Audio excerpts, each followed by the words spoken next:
Hindi lang po tuwing undas, dinarayo isang kakaibang sementeryo dyan po sa Pila, Laguna. Atraksyon din po doon ang mga libingan at musileyong may disenyong hango sa hilig at personalidad ng mga yumao. Kaya naman, sabay-sabay po nating silipin yan sa report ni Sherry Ann Torres.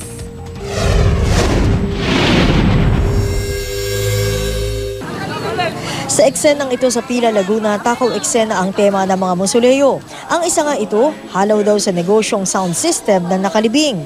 May ibang dahil sa hilig na magtanim hanggang sa huling hantungan, iniikutan pa rin ang halaman. May ilang iniayon daw sa paboritong kulay ng pumanaw. Meron namang puting-puti na may nakabantay pang anghel at meron ding musuleyong aakalain mong simbahan. Madalas na nga raw isama ang lugar sa mga field trip ng mga turista sa probinsya. Pero sa hilerang ito, agaw pansin na mag-asawang imbes na sa musuleyo nakahimlay ang labi, mas ninais daw na ilibing na lang sa lupa. Buhay pa yung mother ko, syempre biro-biro yung pag namatay.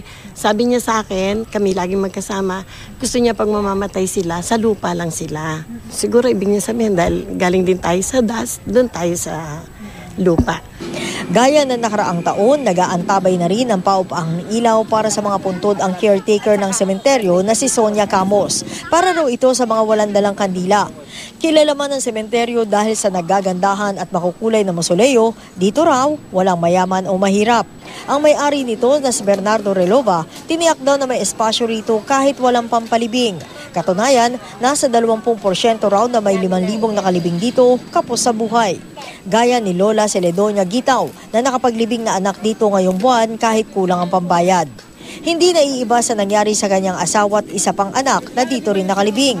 Sa sobrang kakapusan nga, ni wala pang lapida ang pumanaw niyang anak. May balance pa po ako dito. Para kang masaya kung makakatulong ka sa mga tao.